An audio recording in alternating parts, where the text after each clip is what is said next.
மாண்புமிகு பேரவைத் தலைவர் அவர்களே, மாண்புமிகு முதலமைச்சர் அவர்களே, அமைச்சர் பெருமக்களே, சட்டமன்ற உறுப்பினர்களே, நம்முடைய தமிழ்நாட்டு விவசாயிகளுடைய வாழ்வாதாரத்தை அழிக்க முயற்சிக்கின்ற மேகதாது அணை கட்டப்படக்கூடாது அப்படிங்கிறதா திராவிட முன்னேற்ற கழகத்துடைய உறுதியான நிலைப்பாடு. காவிரி நதிநீர்ல தமிழ்நாட்டுடைய உரிமை பறிபோக நாம ஒருபோதும் அனுமதிக்க கூடாது. காவிரி நடுவர் மன்றம், காவிரி நடுவர் மன்ற இடைக்கால தீர்ப்பு, இறுதி தீர்ப்பு, உச்ச நீதிமன்றத்துடைய இறுதி தீர்ப்பு, மேலாண்மை ஆணையம் உள்ளிட்ட அனைத்துக்கும் முத்தமிழர் கலைஞர் அவர்கள் முதலமைச்சராக இருந்தப்போ கழக அரசு எடுத்திருக்கக்கூடிய ஆக்கப்பூர்வமான நடவடிக்கைகள் தான் முழு காரணம். அதை இந்த அவையில் இருக்கக்கூடிய மூத்த உறுப்பினர்கள் அத்தனை பேரும் அறிவார்கள். ஒரு நீண்ட நெடிய சட்ட போராட்டம், அரசியல் போராட்டம் எல்லாத்தையும் நடத்தி தான் நாம காவிரி மீதான உரிமையை போராடித்தான் பெற்றிருக்கின்றோம். ஆனா அதை பறிக்கின்ற வகையில இன்றைக்கு கர்நாடக அரசு மேகதாதுல அணை கட்டுகின்ற முயற்சியில் ஈடுபட்டு வருகின்றது. அந்த முயற்சியை அவங்க எடுத்த பொழுது அந்த சமயத்துல எங்க கூட்டணியில் இருக்கக்கூடிய அந்த கட்சி கர்நாடகாவில் ஆட்சியில் இருந்தாலும் அதை பத்தி எல்லாம் கவலைப்படாம மேகதாது அணை திட்டத்தை எங்களுடைய தலைவர் அப்போதைய முதலமைச்சர் திரு முத்துவேல் கருணாநிதி ஸ்டாலின் அவர்கள் கடுமையாக எதிர்த்தார்கள். இன்றைக்கு நம்முடைய மாண்பு முதலமைச்சர் அவர்கள் மேகதாது அணை கட்டும் கர்நாடகாவின் முயற்சிக்கு எதிராக இந்த தீர்மானத்தை இன்றைக்கு கொண்டு வந்திருக்கிறாங்க. இதை திராவிட முன்னேற்ற கழகம் சார்பாக நாங்கள் மனதார வரவேற்கின்றோம். மேகதாது அணை கட்ட நினைக்கின்ற கர்நாடக அரசுக்கு எதிராக எங்களுடைய தலைவர்கள், எங்களுடைய அரசு எடுத்த நடவடிக்கைகள் சிலவற்றை இன்று ஆளுங்கட்சிக்கும் முதலமைச்சருக்கும் அவைக்கும் நான் நினைவுபடுத்த விரும்புகின்றேன். 2021 ஆண்டு மே மாசம் நாங்கள் ஆட்சிக்கு வந்தோம். ஆட்சிக்கு வந்த அடுத்த மாசமே, ஜூன் மாசமே மேகதாது அணை கட்ட அனுமதி அளிக்க கூடாதுன்னு எங்களுடைய தலைவர் அவர்கள் பிரதமருக்கு அன்றைக்கு கடிதம் எழுதினார். பிறகு அதே கருத்தை வலியுறுத்தி ஜூலை மாதத்துல ஒன்றிய ஜல்சக்தி துறை அமைச்சருக்கும் எங்களுடைய முதலமைச்சர் அவர்கள், எங்களுடைய தலைவர் அவர்கள் அன்றைக்கு ஒரு கடிதம் எழுதினார்கள். இதை அடுத்து அனைத்து சட்டமன்ற கட்சி தலைவர்கள் கூட்டத்தை கூட்டி எந்த காலத்திலும் அணையை கட்டக்கூடாது, அனுமதிக்க கூடாது என்ற தீர்மானத்தையும் நாங்கள் நிறைவேற்றினோம். ஜூலை மாதத்தில் மீண்டும் அதே ஒன்றிய அமைச்சர்கிட்ட நேரில் சென்றும் வலியுறுத்தி இருக்கிறோம். கடந்த 2022-23 ஆண்டு நிதியாண்டுல அணை கட்டுவதற்காக கர்நாடக அரசு 1000 கோடி ரூபாயை ஒதுக்கீடு செஞ்ச உடனே, இந்த விஷயம் தெரிஞ்ச உடனே இதே அவையில அதை கண்டிச்சு அரசினர் தனி தீர்மானத்தையும் எங்களுடைய அரசு அன்றைக்கு நிறைவேற்றுச்சு. அன்றைக்கு எங்களுடைய தலைவர் அவர்கள், முதலமைச்சர் அவர்கள் பேசும்போது சொன்னார், தமிழ்நாட்டின் உரிமையில நாம அனைவரும் ஒன்றுபட்டு நிற்போம் அப்படின்னு எங்களுடைய தலைவர் அன்றைக்கு இது அவையில குறிப்பிட்டு பேசியிருக்கிறார். மேகதாது அணை கட்டுறது பத்தின விரிவான திட்ட அறிக்கையை விவாதிக்கணும்னு காவிரி நதிநீர் மேலாண்மை ஆணைய கூட்டத்தில் கர்நாடக அரசும் ஒன்றிய அரசும் வச்ச அஜெண்டாவை நீக்க எங்க தலைவர் தலைமையிலான அரசு அன்றைக்கு கடுமையாக வலியுறுத்தியது. இதற்காக அன்றைய முதலமைச்சரான எங்களுடைய தலைவர் பிரதமருக்கு மீண்டும் ஒரு கடிதம் எழுதினார் ஜூலை மாதத்தில் 2022 ஆண்டு. அப்போதைய நீர்வளத்துறை அமைச்சர் திரு துரைமுருகன் தலைமையில் தமிழ்நாடு சட்டமன்ற அனைத்து கட்சி குழுவினர் ஒன்றிய ஜல்சக்தி அமைச்சரை நேரில் சந்திச்சு வலியுறுத்தி இருக்கிறாங்க. இப்படி நம்முடைய தொடர் எதிர்ப்பின் காரணமாகத்தான் மேகதாது அணையுடைய டீடைல்டு ப்ராஜெக்ட் ரிப்போர்ட் பிப்ரவரி மாதம் மத்திய நீர்வள ஆணையத்திற்கு மீண்டும் திருப்பி அனுப்பப்பட்டது. மேலும் கழக அரசுடைய எதிர்ப்பால மேகதாது அணையுடைய டேர்ம்ஸ் ஆஃப் ரெஃபரன்ஸை தன்னுடைய திட்டப்பட்டியலில் இருந்து ஒன்றிய சுற்றுச்சூழல் அமைச்சகமும் நீக்கினாங்க.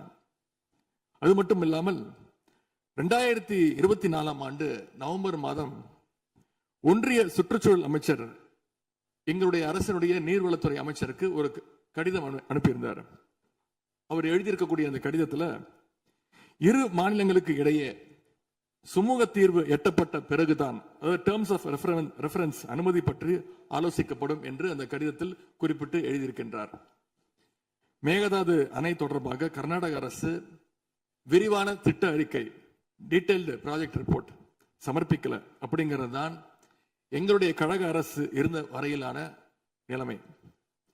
திராவிட முன்னேற்ற கழக அரசும் எங்களுடைய தலைவரும் தைரியமாக தமிழ்நாட்டின் எதிர்ப்பை பதிவு செஞ்சதுனால தான் இது சாத்தியமாச்சு என்பதை இந்த மாமன்றத்தில் நான் மீண்டும் பதிய வைக்க விரும்புகின்றேன்.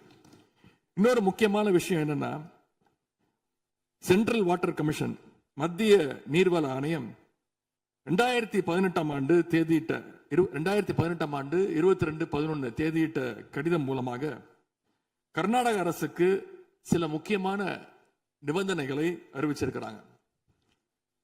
முதலாவது கண்டிஷன் என்னன்னா, மேகதாது அணை கட்ட மத்திய நீர்வள ஆணையம் நிபந்தனையற்ற அனுமதி எதுவும் கொடுக்கவில்லை. இரண்டாவதாக, அணையின் கட்டுமானத்திற்கான விரிவான திட்ட அறிக்கையை கர்நாடக அரசு தயாரிக்கிறதுக்கு முன்பாக தமிழ்நாடு அரசு தெரிவிக்கின்ற பல்வேறு ஆட்சேபனைகளை அவர்கள் பரிசீலனை செய்யணும். மூன்றாவதாக, மத்திய மின்வாரிய ஆணையத்திடமும் சம்பந்தப்பட்ட மாநிலத்தில் இருக்கக்கூடிய மத்திய நீர்வள ஆணைய யூனிட் கிட்டையும் கலந்து ஆலோசனை செய்ய வேண்டும். இது எல்லாத்திற்கும் மேலாக காவிரி வாட்டர் மேனேஜ்மெண்ட் அத்தாரிட்டியுடைய முன் அனுமதியையும் பெறணும் அப்படின்னு அந்த கடிதத்தில் தெளிவாக எழுதியிருக்கிறாங்க. எனவே மாண்புமிகு பேரவைத் தலைவர் அவர்களே, இந்த அரசு இதையெல்லாம் ஒன்றிய அரசு கிட்ட உறுதியாக எடுத்து பேசி காவிரியில நம்முடைய தமிழ்நாட்டுடைய உரிமையை நம்ம அனைவரும் சேர்ந்து நிலைநாட்டிட வேண்டும். இன்னொரு முக்கியமான விஷயத்தையும் இங்கே நான் பதிய வைக்க விரும்புகின்றேன். மேகதாது பிரச்சனை தொடர்பாக கடந்த 13/11/2025 ஆண்டு அன்றைக்கு உச்ச நீதிமன்ற தீர்ப்பு வெளிவந்த பிறகு 4/3/2026 அன்றைக்கு அன்றைய முதலமைச்சரான எங்களுடைய தலைவர் அவருடைய உத்தரவின்படி தமிழ்நாடு நீர்வளத்துறை அரசு செயலாளர் ஒன்றிய ஜல்சக்தி துறை செயலாளருக்கு ஒரு கடிதம் எழுதியிருக்கின்றார்.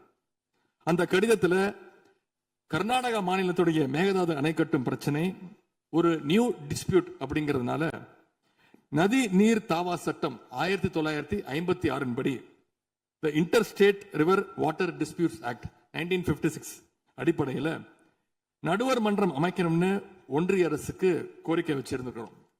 ஆகவே இந்த அரசு இப்ப கொண்டு வந்திருக்கக்கூடிய அந்த தீர்மானத்தில் மேகதாது அணை கட்டுறது தொடர்பாக தமிழ்நாடு அரசு மார்ச் 4 2026 ஆண்டு அன்றைக்கு எழுதின கடிதத்தில் கேட்டுக்கிட்டபடி மாநிலங்களுக்கு இடையிலான நதிநீர் தாவா சட்டம் 1956 பிரிவு 4 கீழே அந்த அடிப்படையில் புதிய நடுவர் மன்றம் அமைக்க வேண்டும் என ஒன்றிய அரசை இப்பேரவை வலியுறுத்துகிறது அப்படிங்கிறத என்னுடைய பெயரில் கொடுக்கப்பட்டிருக்கக்கூடிய அந்த திருத்தத்தை சேர்க்க வேண்டும் என்று உங்களை நான் கேட்டுக்கொள்கின்றேன்.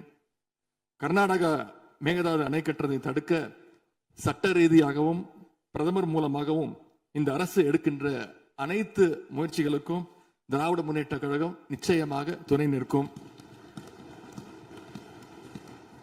மேகதாது அணை கட்ட முயற்சிக்கக்கூடிய கர்நாடக அரசை நாம அனைவரும் சேர்ந்து ஒற்றுமையாக இருந்து தடுத்து நிறுத்துவோம் என்று கூறி இந்த தீர்மானத்திற்கு எங்களுடைய முழு ஆதரவை நாங்கள் தெரிவித்துக் கொள்கின்றோம்.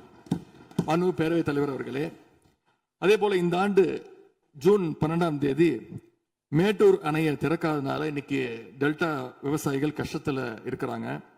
குறுவை சாகுபடி இன்றைக்கு பாதிக்கப்பட்டிருக்கு. அடுத்து நடக்க இருக்கக்கூடிய காவிரி வாட்டர் மேனேஜ்மெண்ட் அத்தாரிட்டி கூட்டத்தில் இது தொடர்பாக தமிழ்நாடு அரசு நம்முடைய தரப்பு நியாயங்கள் எல்லாம் எடுத்து வச்சு நமக்குரிய நீரை விரைவாக பெற்று தரணும்னு அந்த விவசாயிகள் சார்பாக இந்த அவையை நான் கேட்டுக்கொள்கின்றேன். இறுதியாக எங்களுடைய கழக தலைவர் அவருடைய அறிவுறுத்தலின் பேரில் ஒரு முக்கியமான வேண்டுகோளையும் நம்முடைய முதலமைச்சர் அவர்களுக்கு நான் வைக்க விரும்புகின்றேன். இன்றைக்கு நாம நிறைவேற்றுகின்ற இந்த தீர்மானம் மிக முக்கியமான ஒரு தீர்மானம். இந்த தீர்மானத்தை கடிதம் மூலமாக ஒன்றிய அரசிற்கு அனுப்பி வைப்பதற்கு பதிலாக தமிழ்நாட்டுடைய அனைத்து சட்டமன்ற கட்சி உறுப்பினர்களும் நாடாளுமன்ற உறுப்பினர்களும் சேர்ந்து ஒரு குழுவாக போய் ஒன்றிய அரசு கிட்ட கொடுத்து நம்முடைய ஒற்றுமையை நாம வெளிப்படுத்த வேண்டும் என்று கேட்டுக்கொள்கின்றேன். அதற்கு திராவிட முன்னேற்ற கழகம் தயாராக இருக்கின்றது. அரசியல் வேறுபாடுகளை எல்லாம் கடந்து செயல்பட இந்த அரசும் முன்வரணும்னு எங்களுடைய தலைவரின் சார்பாக கேட்டுக்கொண்டு தீர்மானத்தை முழு மனதாக ஆதரித்து அமைகின்றேன். நன்றி, வணக்கம்.